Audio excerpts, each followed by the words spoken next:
Dr. Bradovich. Yeah, A couple of quick questions. So for that alpha-lactalbumin lab, did the dye run all the way through the gel, or did it stop at that dark line? stopped at the dark line. Okay. And then how are we taking the quiz? Are we taking the quiz? You'll need to contact Mrs. Schaefer.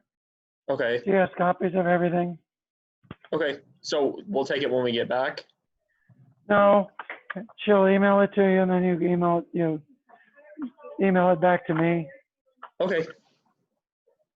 Thank you. Yeah.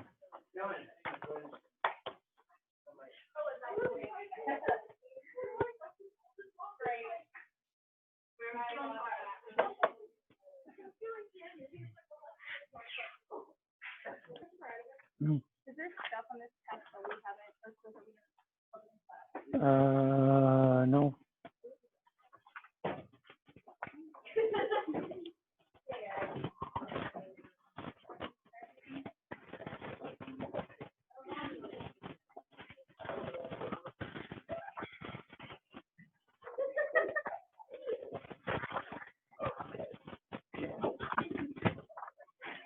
Please don't think any less of me when I say it. Thank you. Way out here in the North Sea.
Hmm? Oh, I haven't taken yet.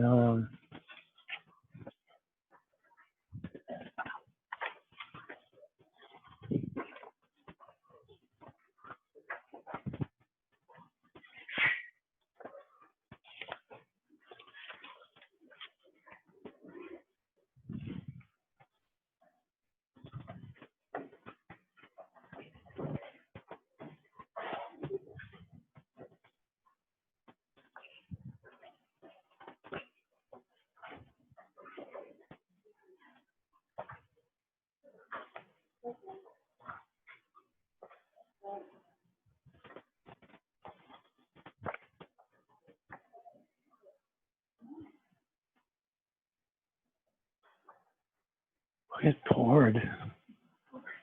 Absolutely poured. Irma, can you grab Greg's? Okay. All right.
Everything's fine.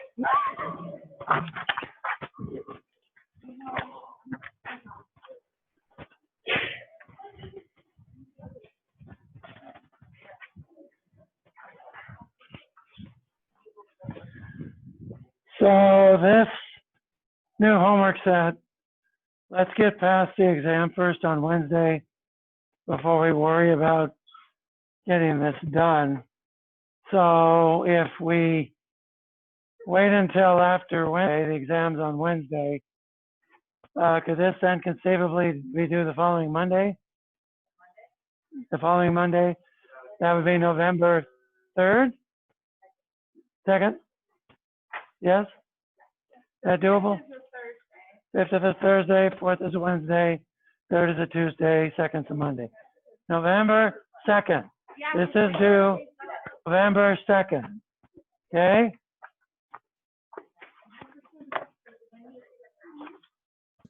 What would you like Dane and I to do about the homework? I can't see it. It's a print sort of thing. I don't have electronic copies of it.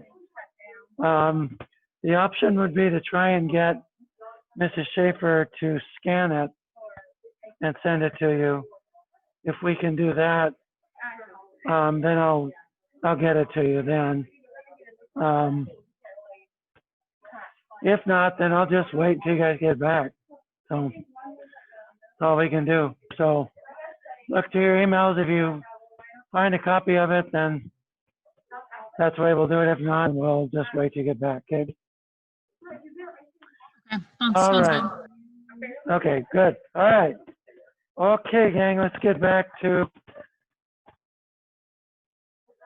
subject at hand, active transport. Yes, absolutely, you may close the lab. You're worried about someone coming up from behind you and it smells. Yeah, it's in the lab. What do you think? Yeah.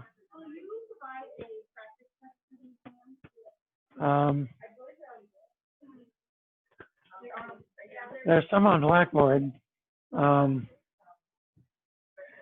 Yeah, there's some on Blackboard. Okay, active transport. So we looked at passive diffusion. There's no carrier.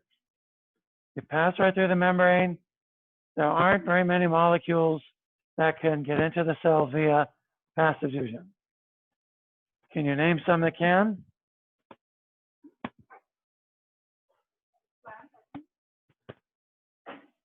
Carbonates? Bicarbonate is charged. Glucose, too big, too polar. Passive transport. Water. Sorry? Benzene, yeah, gases, polar and nonpolar gases. So small organics, small nonpolar molecules, cholesterol, steroid hormones can go right through the brain, that sort of thing. If you're polar, water is about the size limit.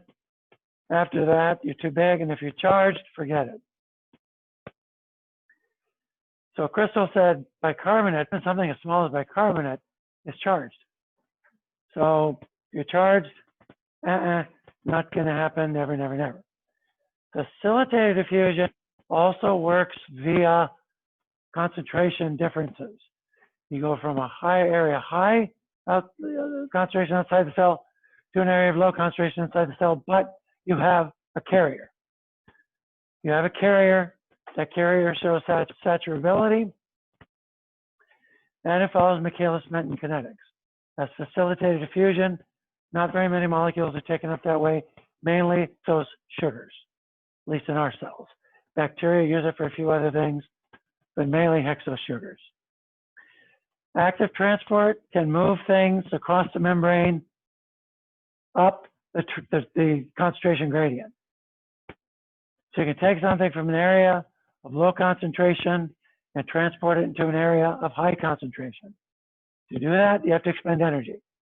So concentration is in effect active transport, because you're putting out energy to do the transporting.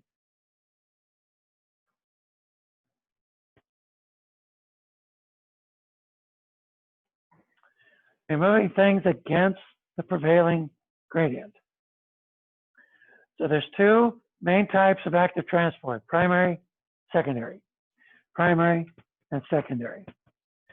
Primary active transports utilize the energy in ATP directly. So it's a hydrolysis of ATP that drives primary transport. The hydrolysis of ATP that drives primary active transport. Secondary active transport uses the energy stored in concentration gradients. And it will use that energy to bring things into the cell it wants to bring into the cell.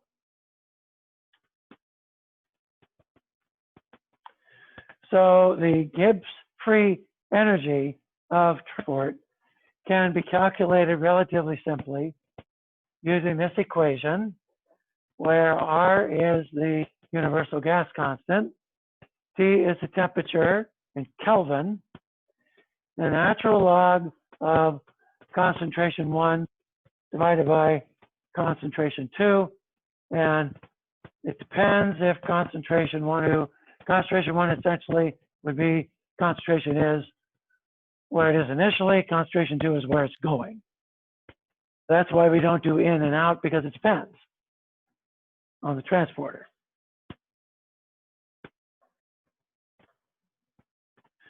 So this equation gets complicated if what you're transporting is an ion. So this equation here is pretty straightforward if your molecule is no charge. If you're using glucose or something like that for transport, fine and good. But if you have a charged moiety, now you have the electrochemical gradient to worry about, because that's a source of energy too. And you have to put that into the equation. So you have to put into that relatively simple equation a so-called electrogenic factor. Here's the electrogenic factor. You're going to add Z, F, delta, C. Z is a charge on the ion. F is Faraday's constant. If you ever forget Faraday's constant, look up the charge of an electron and multiply it by Avogadro's number. That's what Faraday's constant is. It's the charge of a mole of electrons. So that is 96,400 joules per volt mole. The delta C is a transmembrane electrical potential that you can measure. So you do that by sticking an electrode into the cell. There are also indirect ways you can measure it as well. Transmembrane potential varies in cells, but it's usually between 0.05 and 2 volts. The interior of the cell is negative relative to the outside for two reasons. One, you pump a lot of sodium out of the cell. Two, there's protein in the cell, and quite a bit of it. That protein, for the most part, is negatively charged. So you've depleted the inside of cations, and you have lots of protein inside, densely negatively charged. So the interior of the cell is usually negatively charged relative to the outside.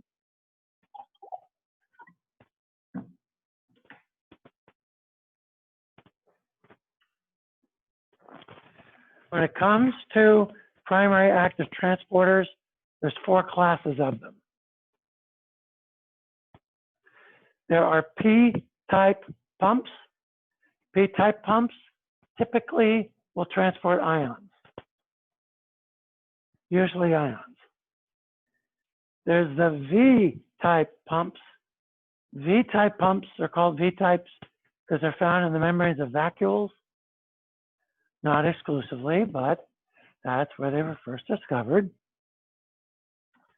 They typically transport hydrogen ions. There's F-type pumps.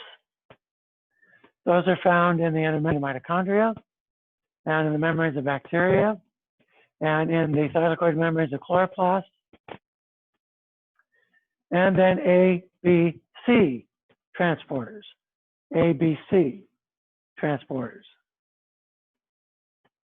Let's talk about the P-type ATPases first. These have a very characteristic structure.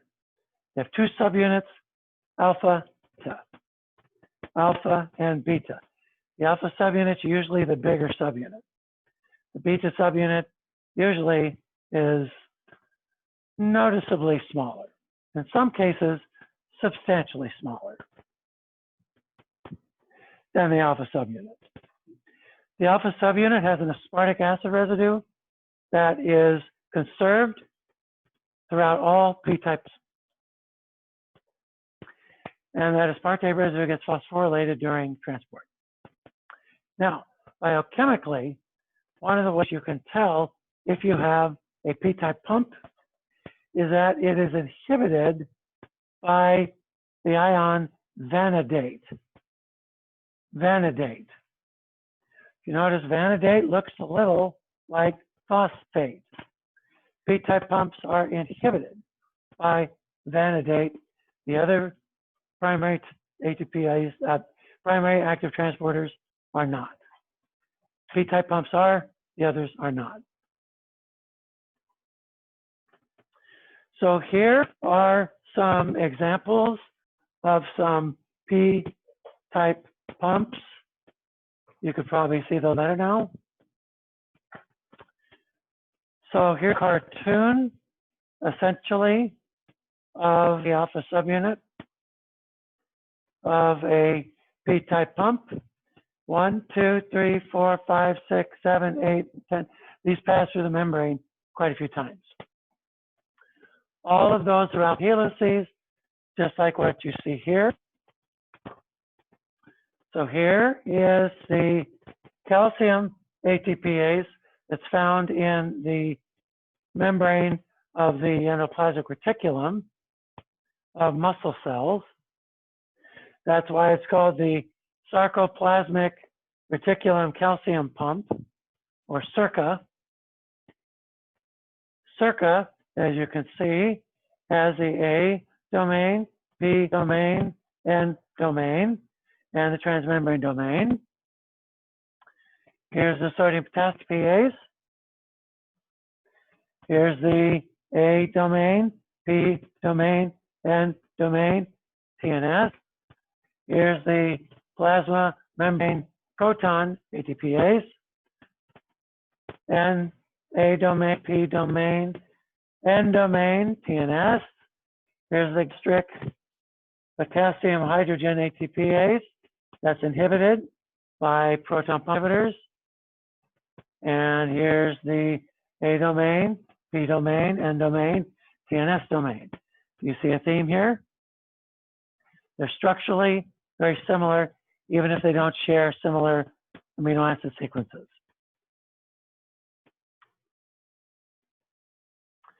So the protein representative of this group that's been the most heavily studied is the sodium potassium ATPase.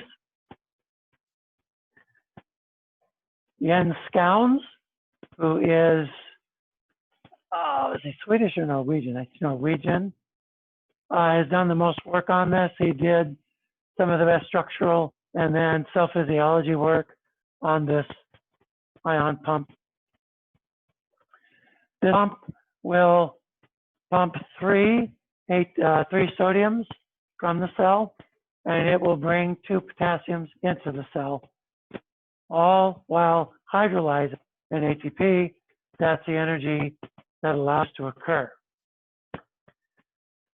If you look at your own blood work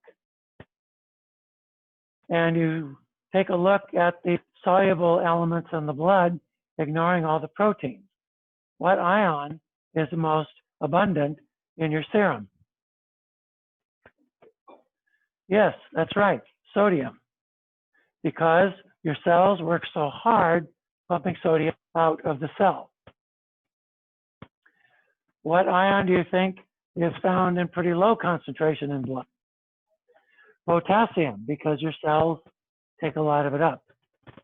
Most of your potassium is inside your cells. That's why crushing injuries can be so deadly, because they can release enormous amounts of potassium. And those enormous amounts of potassium can be quite inimical to your heart. So crushing injuries, you want to do something, number one, because of something called compartment syndrome, where you may have a compartment that's filling up with fluid. That fluid then can exert enormous pressure, can break bones sometimes.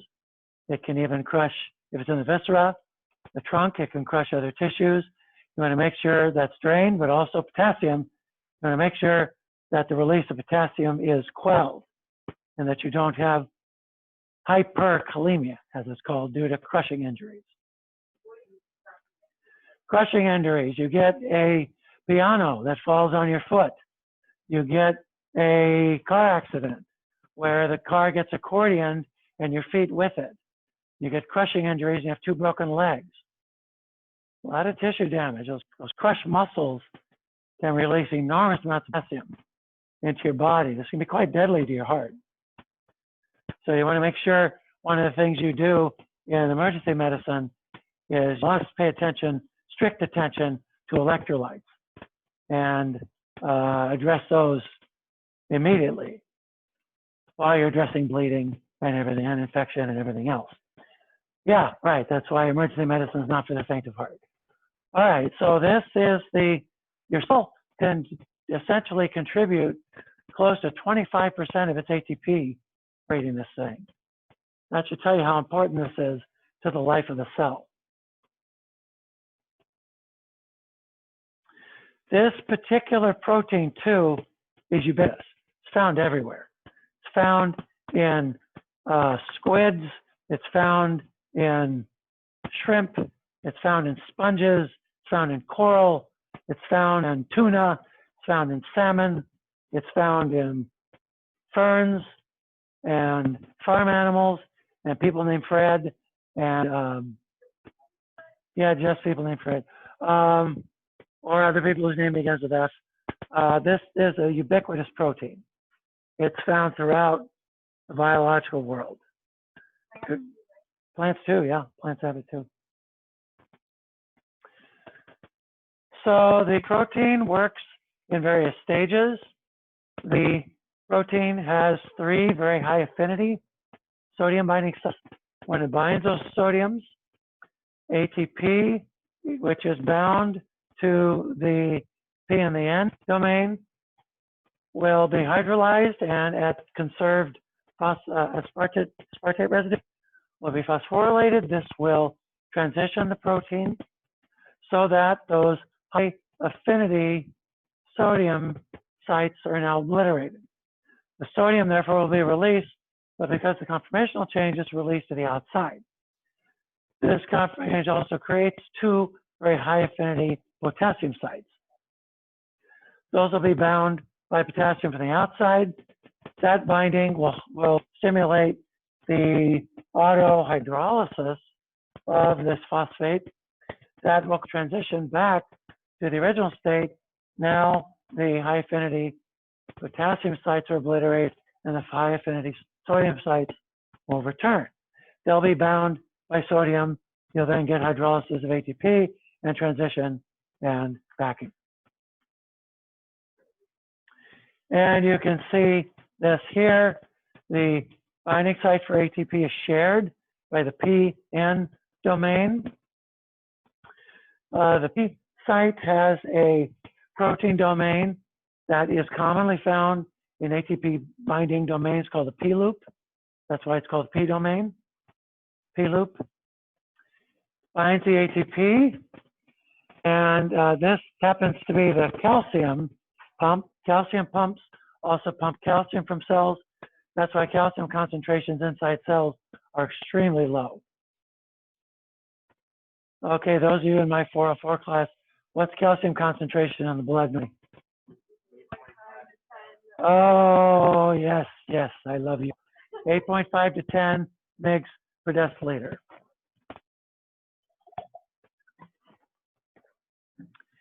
It's close to 100 times lower than that in the cell. It's very low inside the cell because of the calcium pump. So you bind the calcium and bind ATP, hydrolyze the ATP, and now you have hydrolysis essentially of the aspartic acid residue that is in the A domain. And you're shifting now of these domains. That's going to open those high affinity calcites. Calcium then is displaced to the outside. Oh, I'm sorry. It's in the P domain. My fault. Okay, it's in the P domain. It's not in the P, sorry. P domain. Then that will cause a P domain to become dephosphorylated, and then you bind the calcium again, and the whole thing repeats.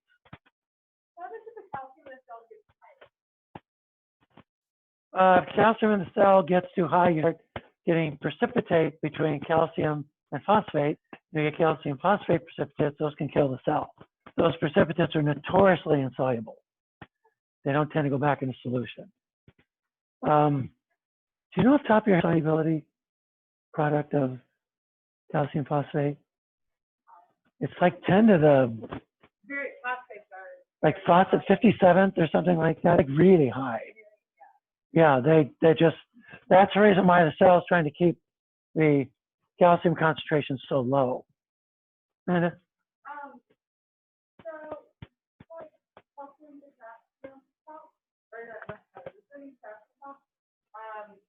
does both of them need to be present in order for the pump to work? yeah, you mean both sodium and potassium? Yeah, that's correct. Yeah, they do.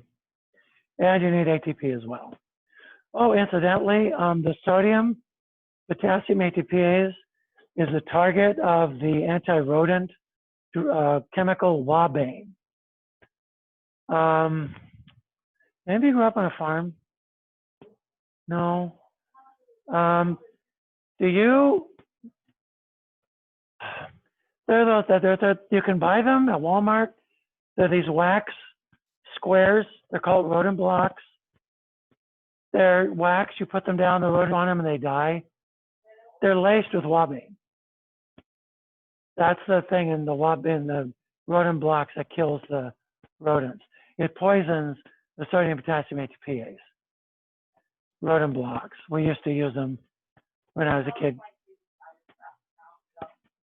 Yeah, because cats will chew on them, and rodents tend to like waxes. Cats, though, will chew on them just because they like to chew. And so people's cats died, and they got sued, and of course, you know. Yeah, yeah. See, our cats used to just hide, and when the rodents came up, they'd eat the rodents, and our cats were a little bit smarter. You have to be to. Yeah, the dogs will. Yeah, you can use antifreeze, and the rodents will drink that and get liver damage. Coming back to the previous slide, that magnesium, is that part of the P domain, or is it? There's a binding site. It stabilizes ATP and ADP. That's actually pretty common. When you have ATP, you'll have a magnesium too. It stabilizes the phosphates. So phosphates are very charged and very bulky. And usually what enzymes do, they just have a big cavity form, and that kind of causes the phosphate to shuffle around a bit. That destabilizes it. So you put a magnesium in there, it locks the phosphate in there beautifully.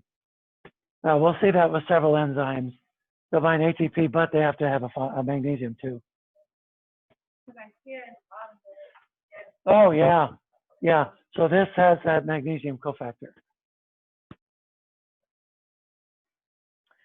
So the resting membrane potential is largely a function of the work of the sodium potassium ATPase. And as we said before, a quarter of the cell's ATP is dedicated to getting this thing to do its job. And this is Wabane. Wabane is a plant alkaloid, and it poisons the sodium potassium ATPase. And also the drug digitalis. Well, digitalis is the extract. The drug is called digoxin. That's used to treat heart failure. That is actually a drug that specifically poisons the heart sodium potassium ATPase. So you get more calcium inside the cardiomyocytes because there's a sodium calcium exchanger. So now the heart beats more forcefully, which is what you need in people who have congestive heart failure. So that's how that drug works. Exquisitely difficult drug to work with. It's got a really long half-life, and it interacts with everything under the sun. It's ridiculous. Sorry? If it's not dosed properly, it could be a hard drug to dose. Greg? Yeah, it's fairly specific for the heart sodium potassium ATPase. So it tends at the dosages it's given, it tends to work pretty specifically on the heart. Yeah, that's all I'll say about it. If the nurses see that you're on digoxin, they've got a whole list of things they need to keep checking because there's, yeah, side effects. So if the resting membrane potential you differ Yeah. not making this, what else causes that? Are there other pumps that contribute to it? Well, yeah, chem pump contributes to it as well. And the chloride pumps too.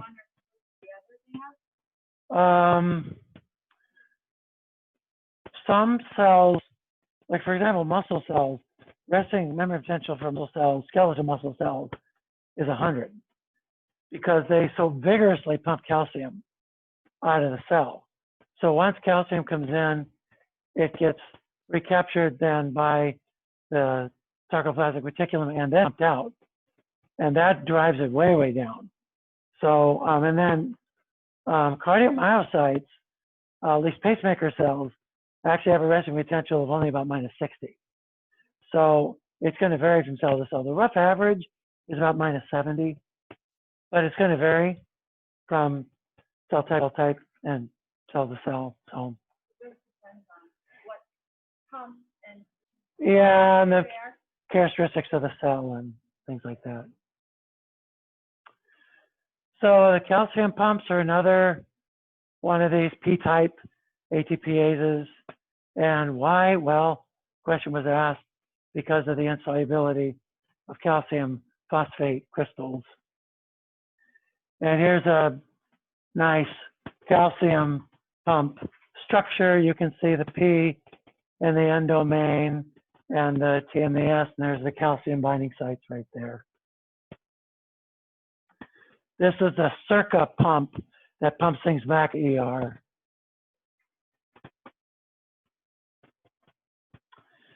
The V-type ATPases are very structurally complicated, whereas you only have 2 subunits. In the V-type pumps, you have multiple subunits with the V-type pumps. So these are found in the vacuum membranes of plants and fungi. They're also found in the lysosomal membranes of cells. These are responsible for acidifying the lumen of lysosomes.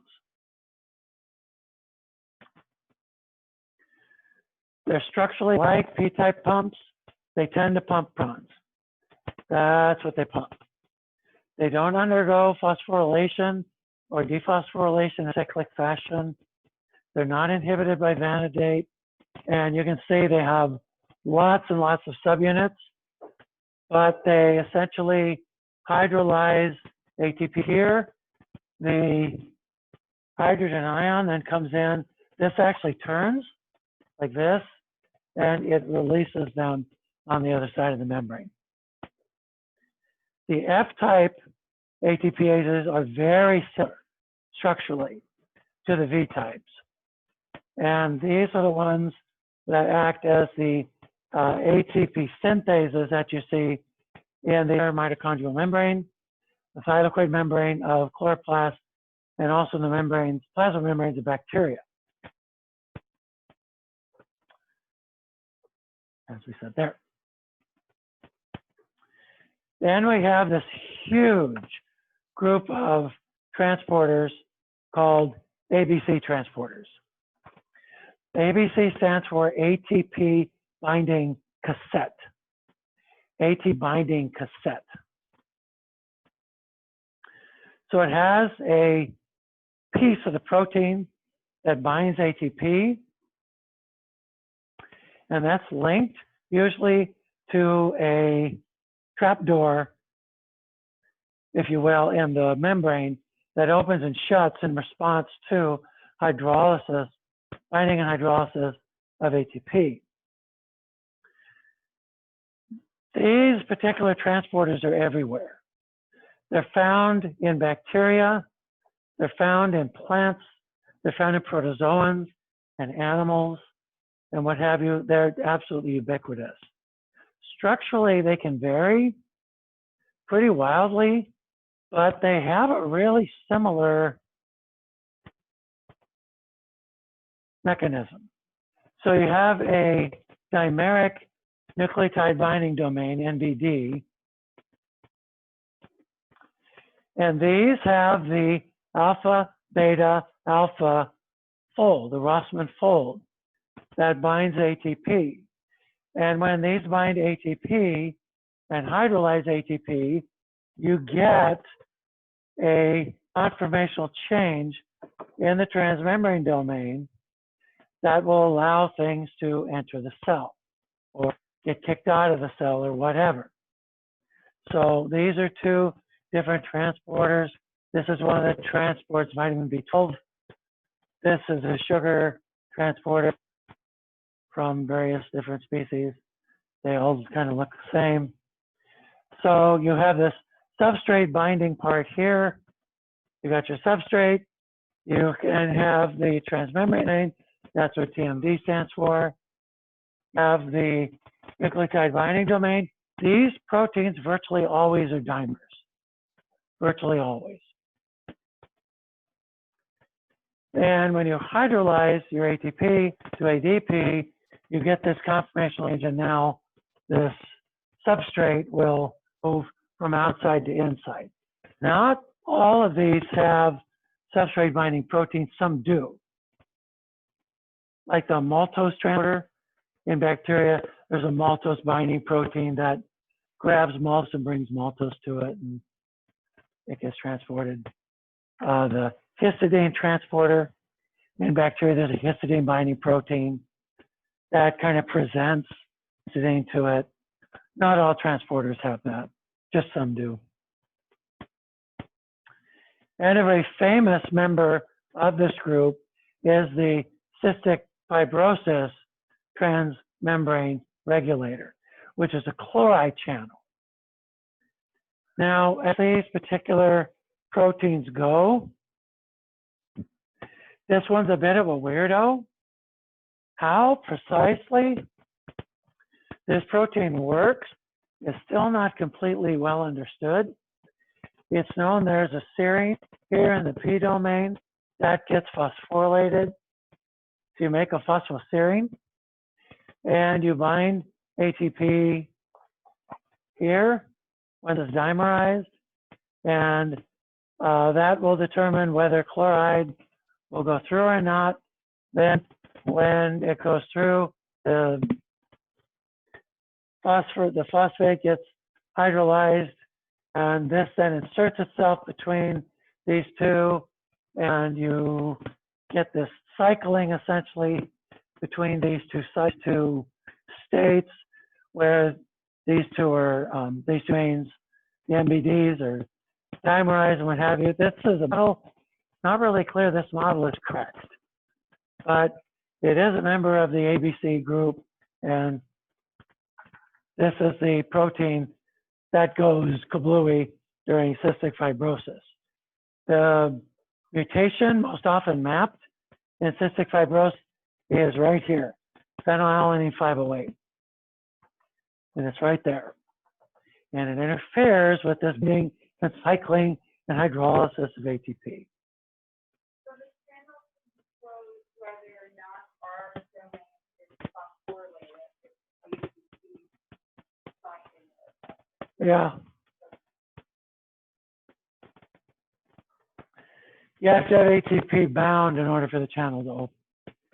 Then for it to go back, it has to hydrolyze the ATP, and then it cycles back, and then it's again, and what have you.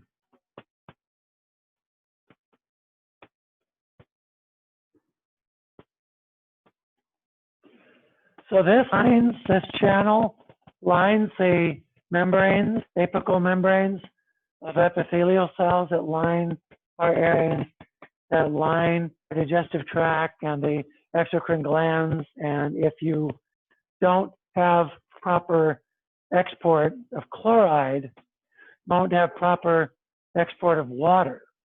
And so you now make a mucus that is exceedingly thick and plugs the respiratory tract, plugs the exocrine tract, plugs various places. It balls up, it solidifies, and it blocks. And it makes for a very rough life, shall we say.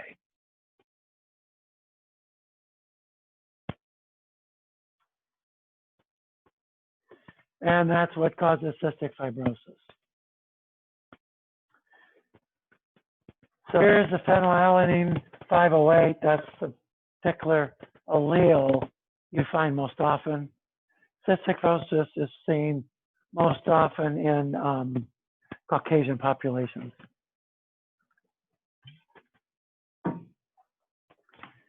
And if we can brag on Michigan a bit, cystic fibrosis gene was cloned up the street at U of M by Fred Collins, who's now president of NIH.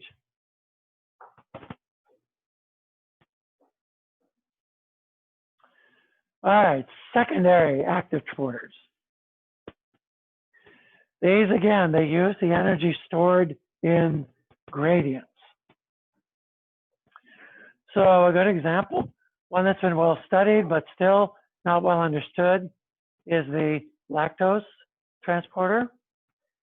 It will bring lactose into the cell, and the hydrogen ion will move down its gradient. So hydrogen ion goes an area of high to low concentration.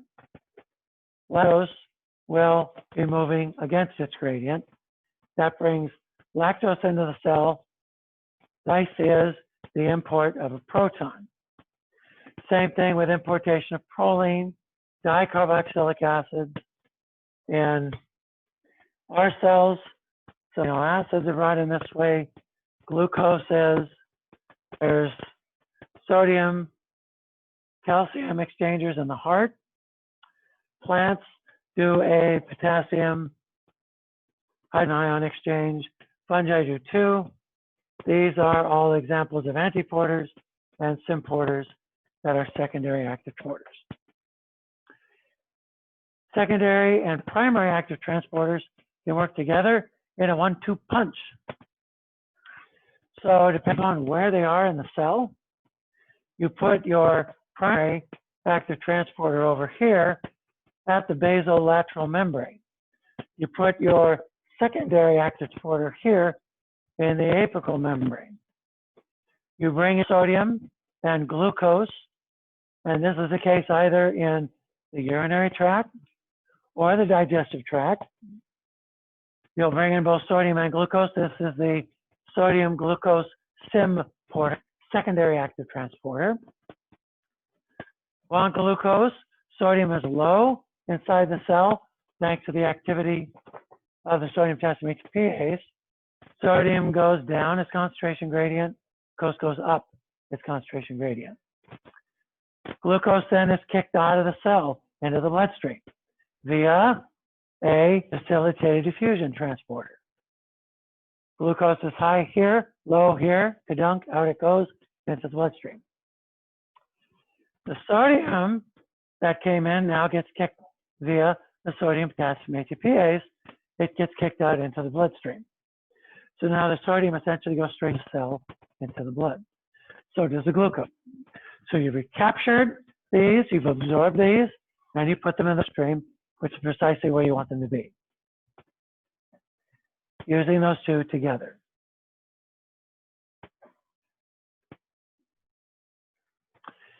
Yeah. Is there any benefit to having, like, is this the benefit of the salt constitution blood for, you know, one of the cells? Why do you want, like, why do you want salt in the It's the price you pay for having a memory potential. Since a memory potential can be harnessed to do so much work, it's worth having one. Also, excitatory cells can vary their memory potential. And so now you have a way of communicating throughout the body. That's the case with neurons. So it's a price you pay for having a membrane potential, and having a membrane potential is a very good thing.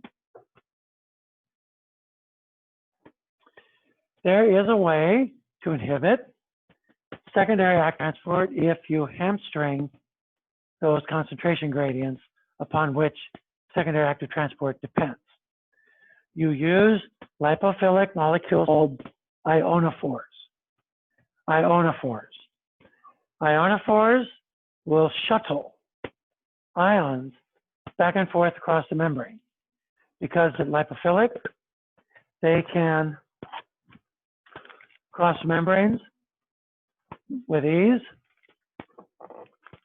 And because they bind your mom interest, they'll shuttle that thing across, and they will essentially undo concentration gradient that will kill secondary active transport. So here's a couple of these. There's valinomycin. That is a cyclic peptide. that binds potassium. It'll shuttle potassium across membranes. You can use that to uncouple secondary active transport. Monazin is a calcium ionophore. That's been used to shut down secondary active transport in bacteria, and it works very effectively.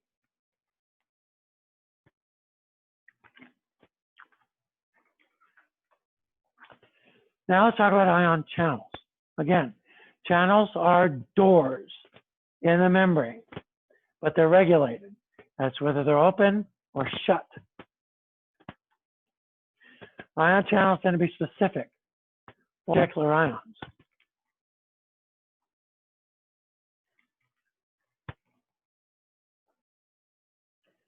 Once open, ion channels allow the entry or exit of particular ions solely on the basis of concentration gradient. They're not pumps. But whether they're open or shut is regulated. So there's three main types of ion channels. There are ion-specific channels. There are ligand-specific channels. And there are voltage-gated channels. Ion-specific channels, ligand-gated channels, and voltage-gated channels. Ion-specific channels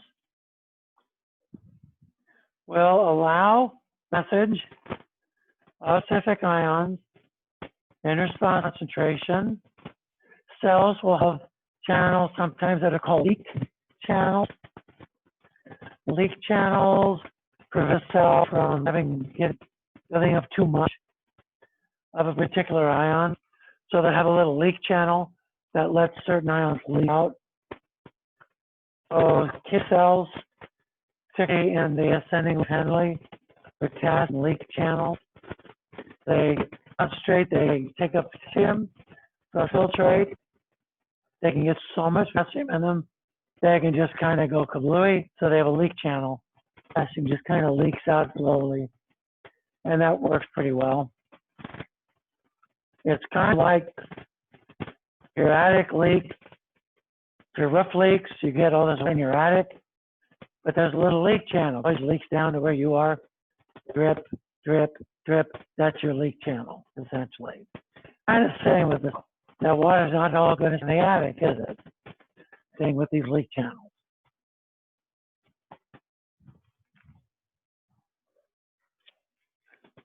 These have been studied in bacteria the most. And the one that's been studied the most is the potassium-specific channel from Streptomyces livens, a soil microbe. This particular protein has a bunch of transmembrane domains, all of which are alpha helices. And the boxy termini of those alpha helices are negatively charged. But they're positioned in such a way so that they form a core that has a circumference that perfectly fits a potassium ion, perfectly. So here's the channel, the structure of the channel. As you look at the top, essentially, of these alpha helices, you'll notice they have a little piece here, negatively charged, negatively charged, negatively charged, negatively charged. Those pieces of these alpha helices here, they fit the potassium so perfectly that the delta G of binding is extremely low. So binds to the channel, and then it is able to traverse through this because there are amino acid side chains essentially bind it each way down. Then once it gets here, the binding is very weak, so it gets let go because the water is going to have a higher affinity for it than this. So it binds, and then it gets escorted essentially through this. This is specific for potassium because other sodium is smaller, but sodium doesn't fit that very well. It gets in there and it bounces around. So its delta G of binding is much higher because the fit is not nearly as perfect. Because the fit is so perfect, it's specific for potassium.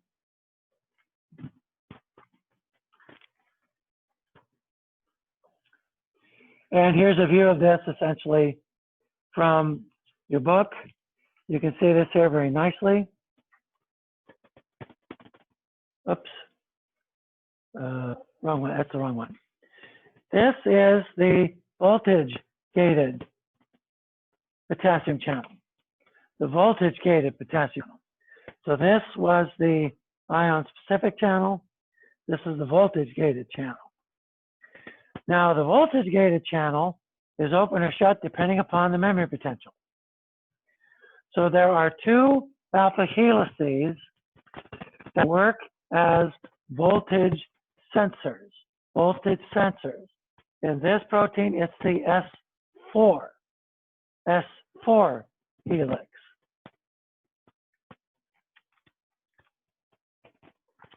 S5 and a piece over here of S6, they are going to act as the so-called specificity filter. They have residues, as you can see, that are going to determine if this ion fits. So they're the specificity filter.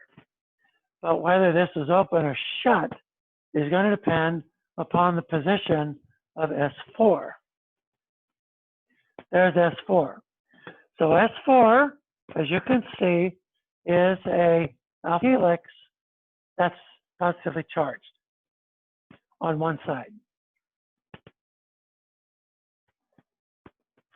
Now, when the membrane potential is at resting, that particular S4 is in the down position, the channel is shut. When the membrane is depolarized, it gets less negative on the inside of the cell. Those S4s will now start to rise.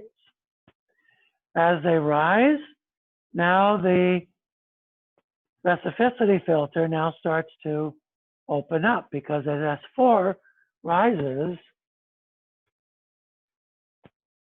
it's going to pull part of S5, which is part of the specificity filter, with pull it, and these now are going to, there they're closed. Those are then going to kind of swing open like this and make room for that potassium ion. So looking down on it, this is the channel when it's open. Here, essentially these residues are able to perfectly accommodate the potassium.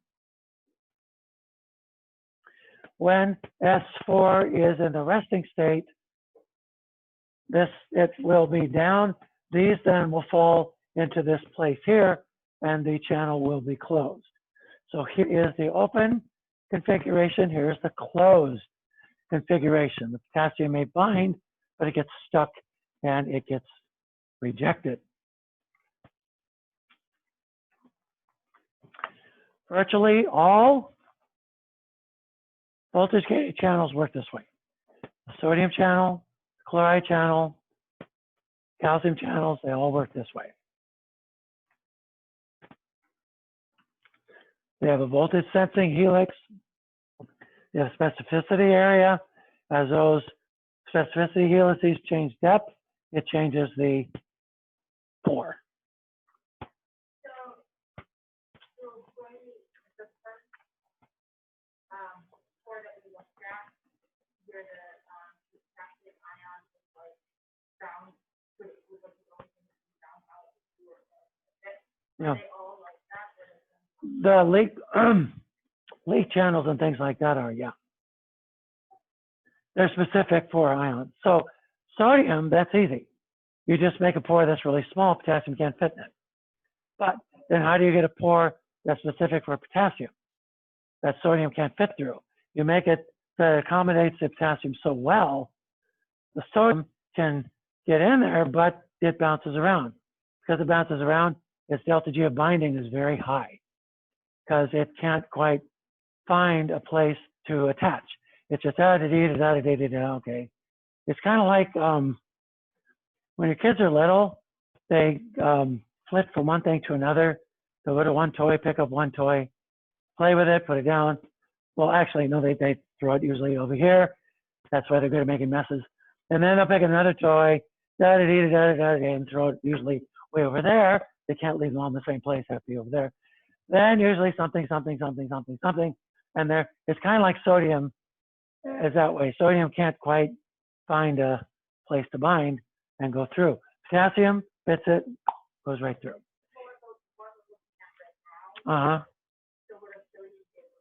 No, doesn't fit tight, doesn't fit cleanly enough.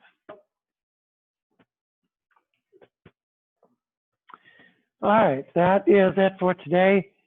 We'll finish this on Monday. That's a good place to stop because we'll then have the exam on Wednesday. Then we'll do bioenergetics starting on Friday. Yes? When the membrane gets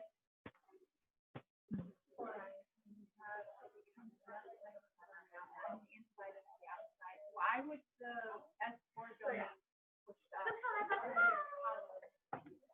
Because it becomes less negative on the inside.